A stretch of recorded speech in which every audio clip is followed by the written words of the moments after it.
Assalamualaikum warahmatullahi wabarakatuh. Nama saya Lely Fajariski dari kelas B3. Kali ini saya akan menyampaikan materi yaitu stereokimia dan aktivitas biologis obat. Yang pertama itu apa sih itu stereokimia? Di mana stereokimia itu merupakan ilmu yang mempelajari tentang struktur 3 dimensi dari molekul. Di mana stereokimia merupakan salah satu faktor yang sangat penting dalam aktivitas biologis obat.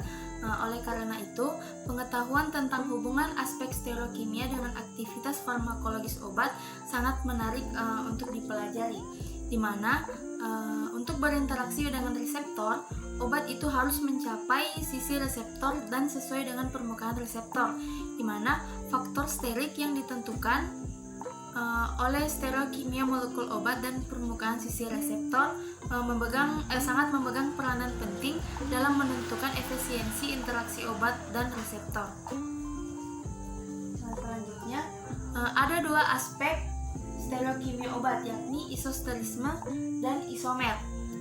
Kita akan membahas dulu isosterisme, di mana isosterisme ini menggambarkan seleksi bagian struktur yang karakterisasinya itu sterik, di mana elektron dan sifat kelarutannya dan akan memungkinkan saling dipergantikan pada modifikasi struktur molekul obat. Yang kedua itu ada isomer, di mana isomer itu terdiri dari isomer geometrik, isomer konformasi, isomer diastereoisometri, dan isomer optik. Lebih jelasnya kita akan bahas di slide berikutnya.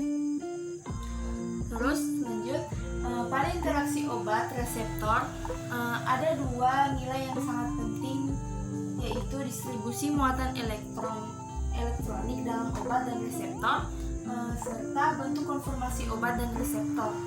Di mana aktivitas obat tergantung pada 3 faktor di bawah ini. Yang pertama itu stereokimia molekul obat, yang kedua jarak antara atom atau gugus, dan yang ketiga itu distribusi elektronik atau konfigurasi molekul. Selanjutnya, perbedaan aktivitas farmakologis dari beberapa stereoisomer itu disebabkan oleh 3 faktor. Yang pertama itu ada perbedaan dalam distribusi isomer di dalam tubuh. Yang kedua, perbedaan sifat-sifat interaksi obat dan reseptor. Selanjutnya kita akan membahas aspek stereokimia dari obat, di mana yang pertama itu ada isosterisme, di mana istilah isosterisme itu telah digunakan secara luas untuk menggambarkan seleksi dari bagian struktur yang karena karakterisasinya itu sterik, di mana elektronik dari sifat kelarutannya memungkinkan untuk saling dipergantikan pada modifikasi struktur molekul obat.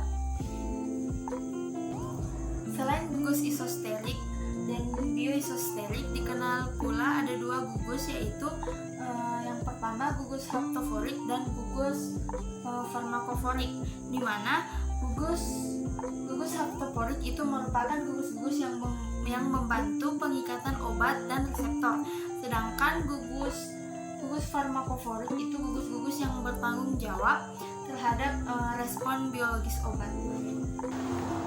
Berikut adalah contoh gugus haptoforik yang merupakan gugus-gugus besar yang terdapat pada antihistamin, analgesik, narkotika, dan insektisida.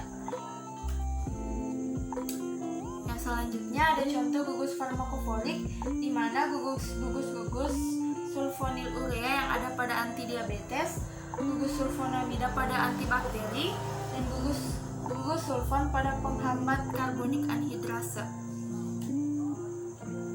Selanjutnya kita akan masuk ke aspek stereokimia obat yang kedua, yaitu isomer, di mana isomer terdiri dari beberapa. Yang pertama itu isomer geometrik dan aktivitas obat.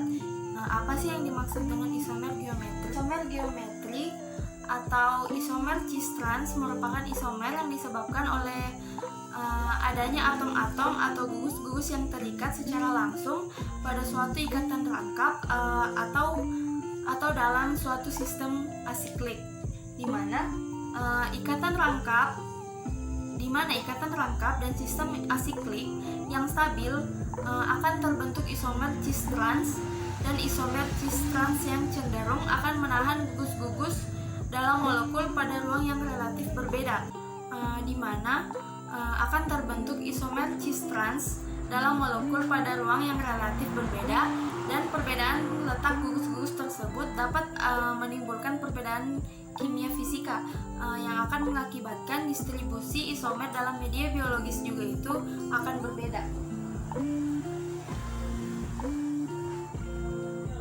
Selanjutnya ada isomer konformasi dan aktivitas biologis obat. Apa sih yang dimaksud dengan isomer konformasi? Isomer konformasi merupakan isomer yang terjadi karena adanya perbedaan pengaturan ruang dari atom-atom atau gugus-gugus dalam struktur gugus-gugus dalam struktur molekul obat. Selanjutnya ada gambar di mana di sini trimethylpyridin merupakan senyawa narkotik analgesik poten pada struktur molekulnya itu bentuk konfirmasi ekuatorial itu atau aksial, ditunjang dan berorientasi pada gugus fenil dan gugus asiklik. Ketiga itu ada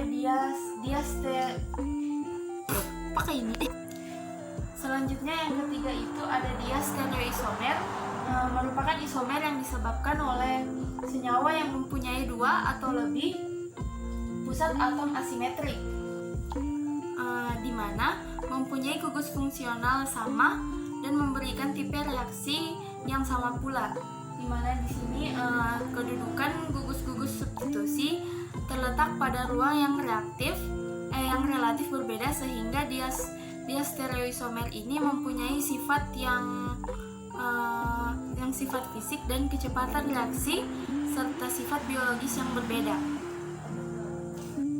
Selanjutnya yang keempat itu ada isomer optik dan aktivitas biologis, di mana isomer optik itu merupakan isomer yang disebabkan oleh senyawa yang mempunyai atom C asimetrik, di mana isomer optik ini akan mempunyai sifat fisika kimia yang sama dan hanya berbeda pada kemampuan dalam memutar bidang cahaya yang terpolarisasi atau berbeda rotasi optiknya, di mana pada isomer optik juga ini kadang-kadang mempunyai aktivitas biologis yang berbeda karena ada perbedaan dalam interaksi isomer dengan reseptor biologis.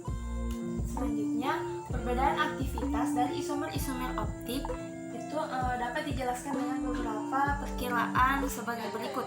Yang pertama itu ada perbedaan distribusi dari isomer dalam tubuh, di mana tanpa memandang perbedaannya kerja pada sisi reseptor, di mana perbedaan ini disebabkan oleh isomer optik diseleksi terlebih dahulu oleh sistem biologis sebelum mencapai reseptor spesifiknya.